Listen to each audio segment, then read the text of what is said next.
kind of, frightening. Put any more than that. But the point is that in his work, he absorbed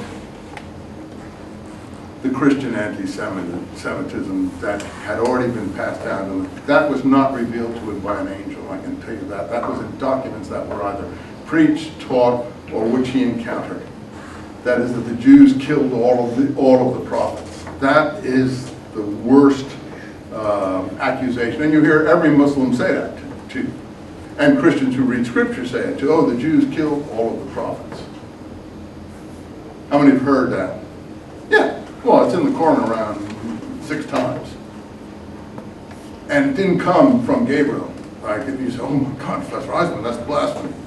It didn't come from Gabriel. Why? Because I don't accuse Gabriel of any untruth. It comes from people who never read the Scripture for themselves. Because if you read the Scripture for yourself, what do you find? How many prophets did the Jews kill? Oh, well, let's start the list here. Well, let's see. Where should we start? Let's skip Abraham, Isaac, Jacob, those people, because we don't normally think that they're tribes, although they weren't killed by any Jews. Okay, let's start really with Moses, Joshua. Let's go down to David's time. Nathan. Most of the people don't even know the names of these people, but they're all there. Let's see, Eli. Who's the one that anoints Saul? Samuel. Any of these prophets killed? A single one of them killed? Oh no, not a one. Okay, let's go. Let's keep on going. Nathan. Let's see, Amos, Hosea, Micah, Isaiah, Jeremiah, Ezekiel.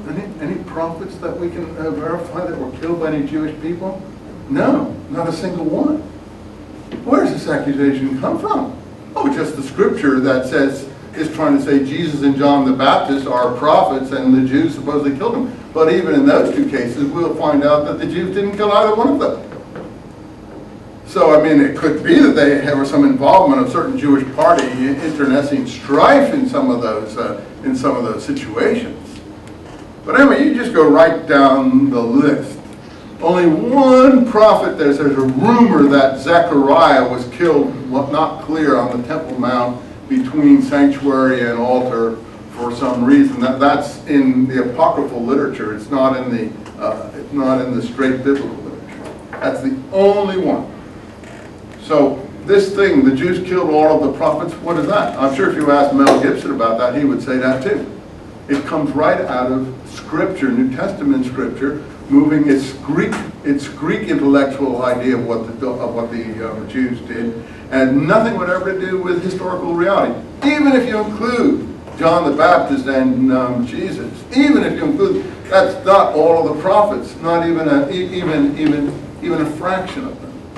But in the John the Baptist case, so here's where intellectual rigor comes in. Did Muhammad therefore display any knowledge of these things? No, of course not. So where's he getting these slogans from? I know where he's getting them from. And it's not heavenly. It's not heavenly. So you say, how dare you say that, Professor Eisenman? Because I'm an intellectual academic teacher, that's why. And I follow Descartes. And I follow Newton. And I follow the rules of modern intellectual rigor. And I'm never going to back off on those things, and I hope no one else in our academic universe, not other universe, academic universe, ever is forced to back off of those things. So even John the Baptist case, it is very clear that the Jews didn't kill John the Baptist. In fact, as I told you, from Josephus, well, I'll read it to you now that I have it with me here. I think I should read it right off to you since we're going to be talking about, and are talking about Josephus theoretically. I hope I find it here. I brought it here. I have it marked somewhere. Let's see, chapter 18 of the Antiquities. Please. Let's see. Here we are. Herod the Tetrarch makes war with Aretas, the king of Arabia, and is beaten by him, also concerning the death of John the Baptist. So this is the Antiquities, chapter 8, book 18, chapter 5. Talks about Aretas. Most people don't, you ask Muhammad who Aretas was, he wouldn't even be able to tell you. Aretas is the king of the people in Transjordan. He's a so-called, we call Arab king. Paul is related probably to him, but in any case, Herod certainly is related to him. And he is actually what we would now call the king of Petra. How many have heard of Petra? Well, if you saw the Steven Spielberg movie, Indiana Jones and The Last Crusade, how many saw that? It was filmed in Petra. That is Petra. But if you want me to draw you a little picture, here's a little picture. This is easy enough here. Okay. So this is Transjordan over here. It's Dead Sea, Jerusalem. We've all been doing this here, fighting up here someplace. This is where all the shelling and everything was going on over the last month or so. Over here is Jordan. I just shot some people here in Ammon. You know, Ammon is also in the Old Testament, you know. It's Ammon, the Ammonites. And it's just the same name brought down to the modern period. So this would be the Ammonites here, but they're already long ago gone. This would be the Moabites here. Over here. And down here is what we call, we have lots of names for them, but actually Petra is over here. Petra means what in Greek? It's the same word as Peter. And Peter means in Greek rock. Because Petra was carved out of rock. It was a canyon,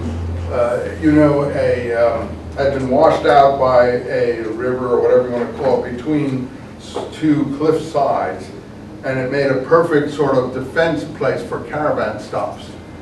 So the caravans that came up from down here, like this, would shelter from brigands and other things here while they rested, and then some would go over to Egypt, and then others would continue up to Syria and on into other places.